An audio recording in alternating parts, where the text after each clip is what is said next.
But here, right, we have this depression because that's where the ribcage ends, right? And now the sternal oblique connects with iliac crest. That's iliac spine. Here I have the gluteus medius, right, like that, right? And then here I have the thigh, a block in the thigh. This is the inguinal ligament, right? And now here I would have a block in I could shade a little bit of the turning, right, of the volume of the rib cage here, because if the rib cage turns in, of course, I'm gonna have this area shaded, right? Turn in like this, right, goes up like this, right? And then this is now the belly. This is now, we can block in the segment, right? The segment of the abs, right? So this is one segment. You want to block in the first division here, just above. This is the six-pack, right? So I'm going to have here, like this, navel, right? This is the lower part of the rectus abdominis. This is the upper part of the rectus abdominis, here like this, right? So this, I'm going to divide 1, 2, 3, right? Now I have the six-pack. See that here, this, and this is the lower part. So this first segment is going to be here, and now I have this volume, right? Again, Andrea has this very beautifully developed muscle, right? So we see the first segment. This is going to be the second segment, right? Like this, maybe. And maybe I don't see the third segment, but here I do see the pectoralis. See that? I see the pectoralis, right? And then this third segment is about here like this, right? Just below the pectoralis. So now here I would have the abs coming down like this, but not here, because this is the side of the pelvis. See that? That's the side of the pelvis. So I come down from here to here, like this, right?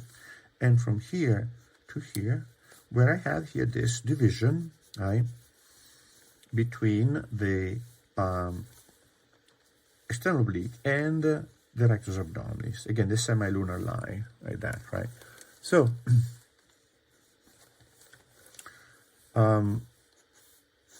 now let's block in. We can actually block in this arm here. It's very foreshortened. So, what I would have here the pectoralis. Here's the deltoid, and here the bicep, very compressed. See that? I'm gonna think of this form here. It's very compressed by the foreshortening, right? So I block in as a volume like this, right? The triceps is going to be here. I don't think I'm going to see the coracobrachialis here, but so we don't leave it. But what I want to do, I want to darken this a little bit so it will look back. Right? I'm moving back with a thin layer of value like this. Now here, I want this, right, to overlap this, right? So this is now the 2x4. See that? Start. Actually, it's the conical shape of the forearm. Start as a round section, and then it turns into a 2x4 like that, right? Sense? So now here is the 2x4. Here, I would have this bump in here, the brachyradialis. This goes to the base of the thumb. So the thumb is here like this, right?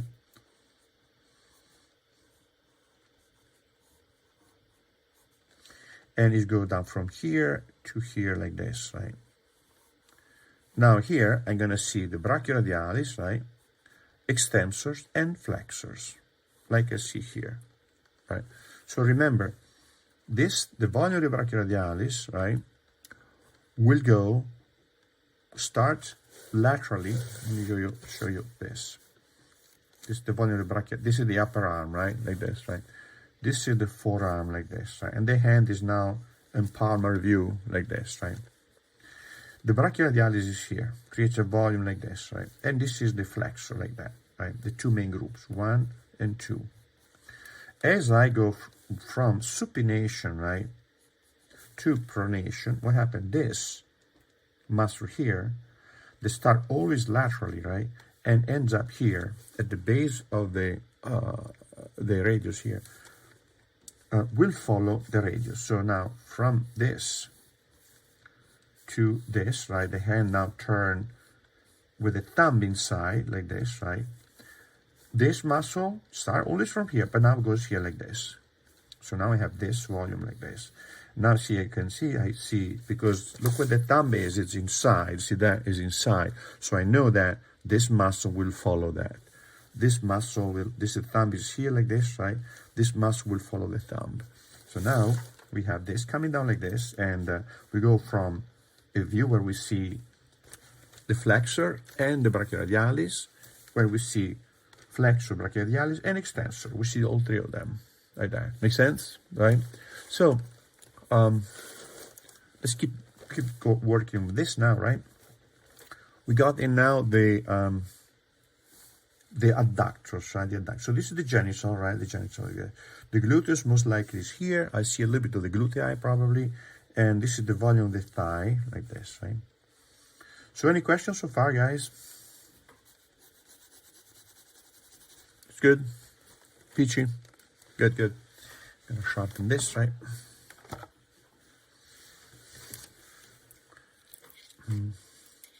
So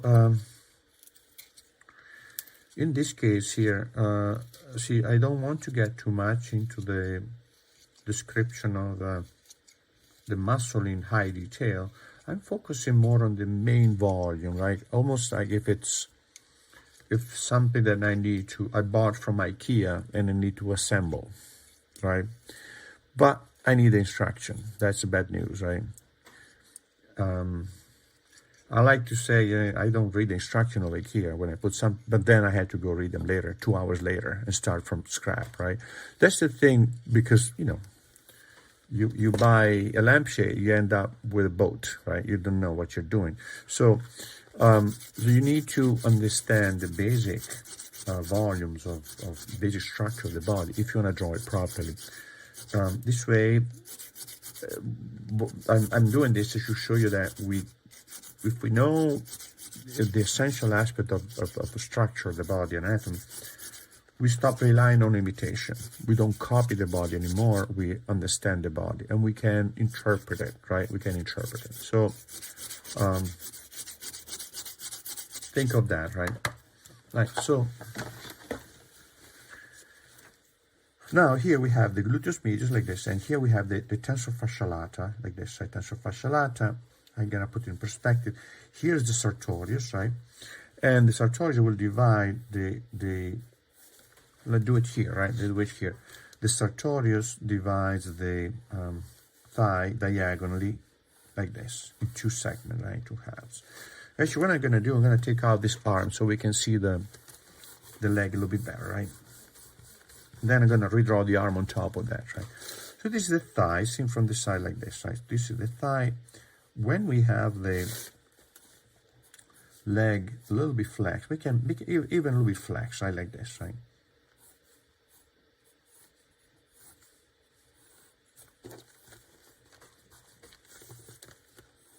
The gastroc, right? And that's the leg.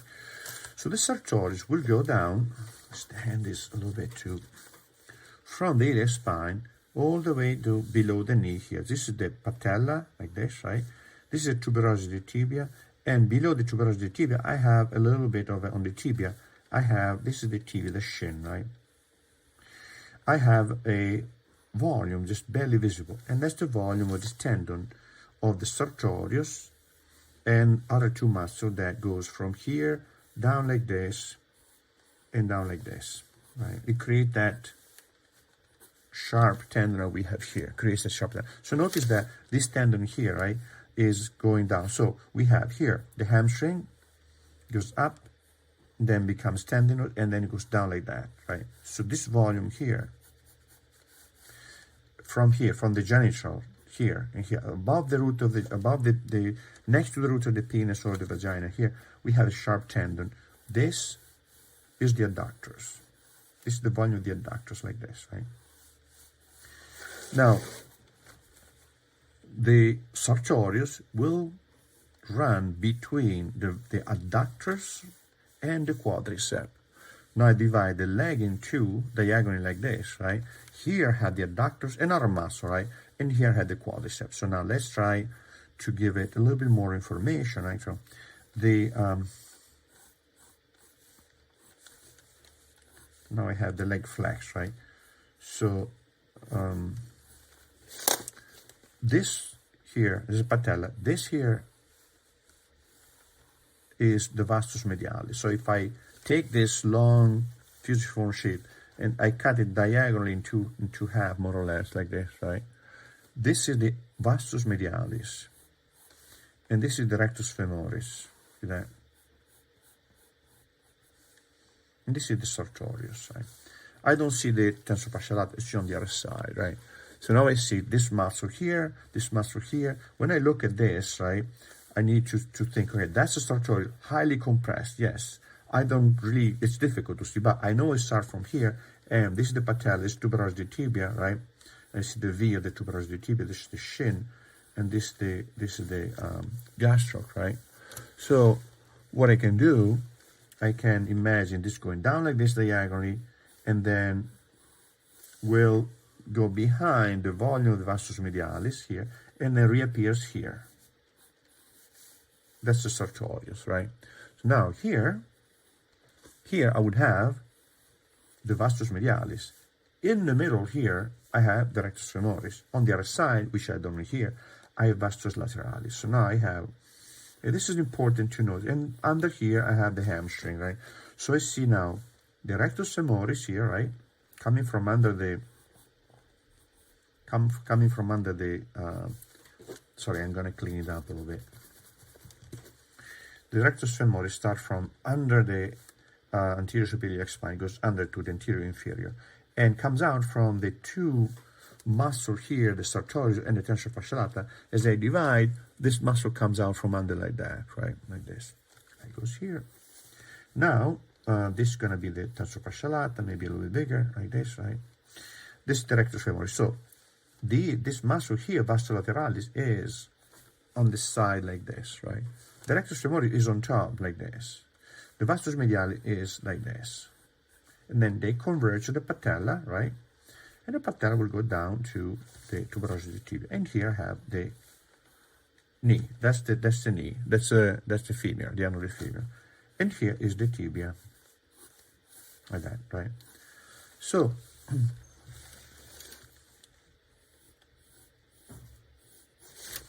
now we block in quickly the muscle of the inside of the leg here, and we have here, depending on how you use the leg, if you're kind of tense or relaxed, etc., we're going to have here, right, a depression like this. In this depression, I'm going to find the pectineus and the iliopsoas like that. Maybe not this much, like this, iliopsoas here like that. But sometimes you have a depression here, depending on how the leg is used, right? And because this muscle goes deep, the iliopsoas goes deep. This is the adductors, right? See that? It's the big chunk of muscle that we have on the inside of the thigh, right? And this is the hamstring. They go under like that, right? The famous hamstring, right? This is the gluteus, right? The hamstring goes under the gluteus. Like this, right? So now we can block in this arm over here, because the thing is this, is I like to draw things at this stage transparently, right? Because if I draw the whole leg, it makes more sense. It's easier. So I create a sort of continuity, right, between the various parts. If I draw here, stop here, I'm not sure I'm going to connect, to have the same fluidity, the same flow between the parts, right? Now here is have the hand like this, right? Maybe going down like that, right? And then of course the gastro, but there's no room, no space for the gastro like this. But that's an example how we can build up a figure from basic volume.